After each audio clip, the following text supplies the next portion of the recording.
So this sitting right in front of me is my watch collection 2021. Who would have thought? It's not me.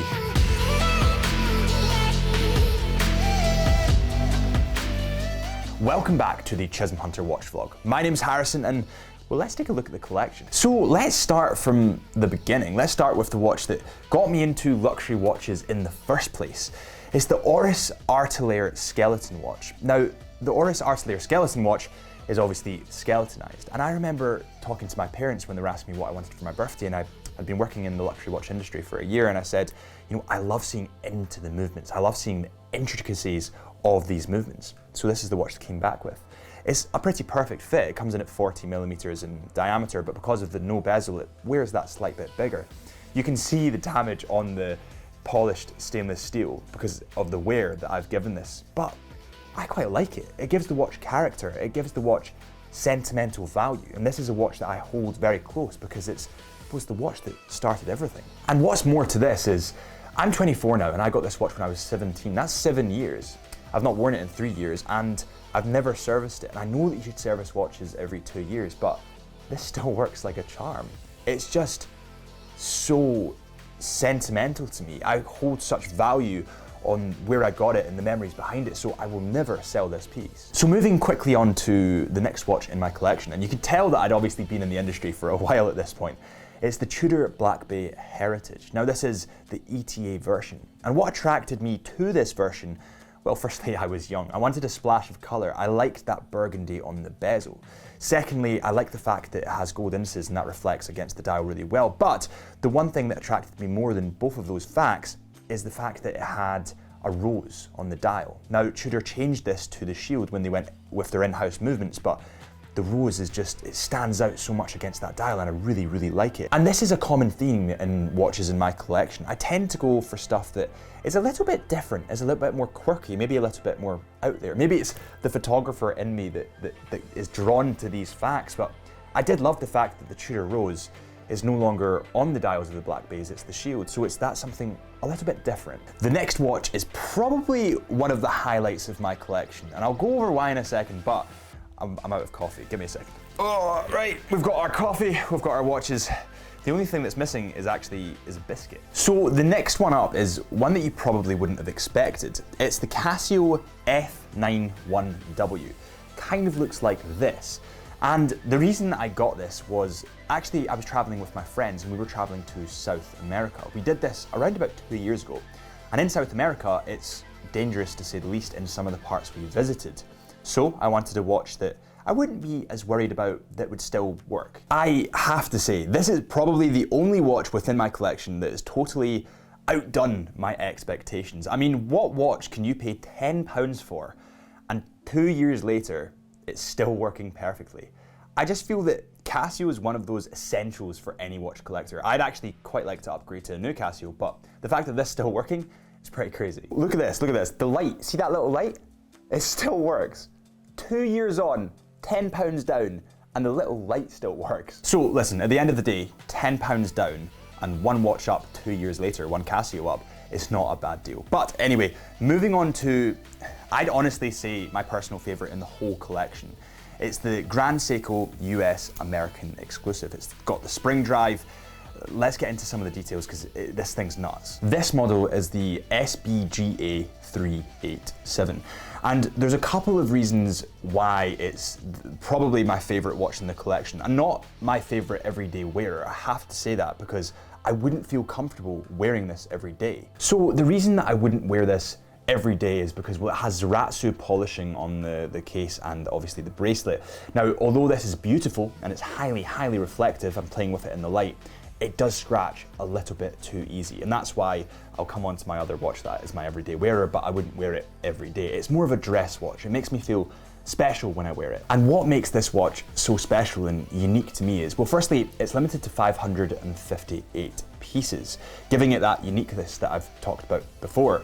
In the dial, it has the Kira Zuri dial. Now, excuse my pronunciation of this, I'm typically Scottish, but it basically means that the blue dial, depending on how it reflects the light, changes color and changes pattern. It's unlike anything I've ever seen. Then you get to the fact that the indices, the hands, and that blue second hand play wonderfully against that dial. It's just beautiful. Then you have a spring drive movement, an open case back.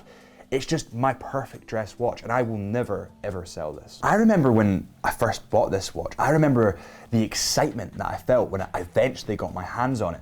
It was a limited edition, it was a US exclusive, it's very, very hard to get my hands on, but when that reseller popped up and I managed to secure that sale, I just remember the excitement. And I remember like looking at this dial now, I feel that excitement, and that's what watch collecting is about. It's about taking you back to a time when you purchased it and remembering that time. It's almost like hearing a familiar song that brings back memories. This brings back excitement. So that is my Grand Seiko. It's one of my favorites in the collection. It's a beautiful piece. It's one that's very sentimental, but then we move on to another one that's also quite sentimental. It's the Hamilton Khaki Field Mechanical with the H50 movement. It looks a bit like this. So listen, most people have a Khaki Field in their collection, and it's no wonder why, and I'll get into the details in a minute, but what you might be thinking is, I normally don't go with dials that are under 40 millimeters. I normally stick to between 40 to maybe 43 at a push, but I couldn't resist this one. For £395, you're getting 80 hours of power in the H50 movement. It might be mechanical,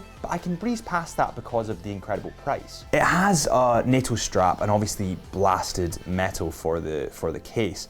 Listen, coming back to the reason I got this, it wasn't for complications, it wasn't because I needed a date window, it was for reading the time in difficult situations. And when I go out and about in my day-to-day life, doing photography, doing videography, like you can see in the puffin photo behind me, I go to pretty rogue places, I go up hills, I go to conditions that are sometimes a little bit treacherous. So I just needed something sturdy, something durable that I could wear every day, and this was the perfect fit.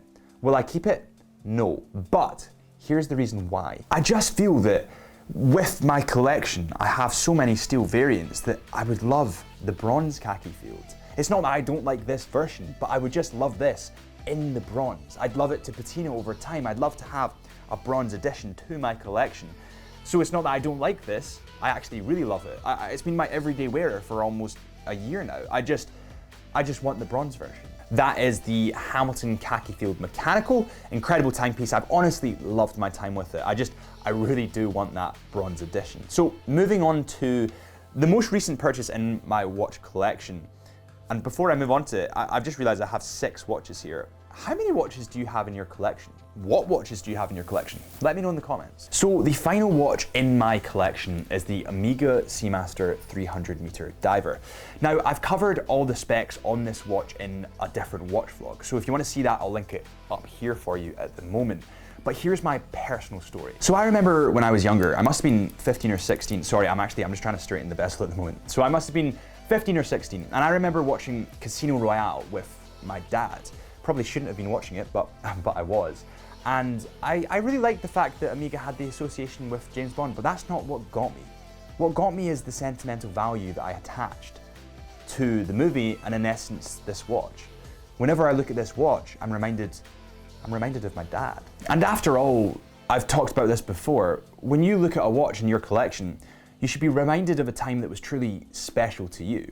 And all these watches, for the most part, have periods in my life that they're attached to, and when I look at them, I'm reminded of, which is amazing. And guys, we haven't even got to the fact that this has a ceramic bezel. We haven't even got to the fact it has a coaxial movement. It's COSC and METAS certified. It has a steel case. It has a rubber strap, which plays really, really nicely against that. Anyways, I am rambling on about this watch. It's incredible. If you want to see all the specs, I'm going to link it up here again for you.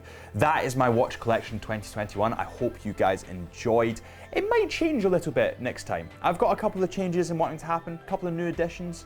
We'll see what happens. By the way, if you want to see a full time on the wrist episode of the Grand Seiko US exclusive, let me know in the comments. I'd love to get this one behind the lens.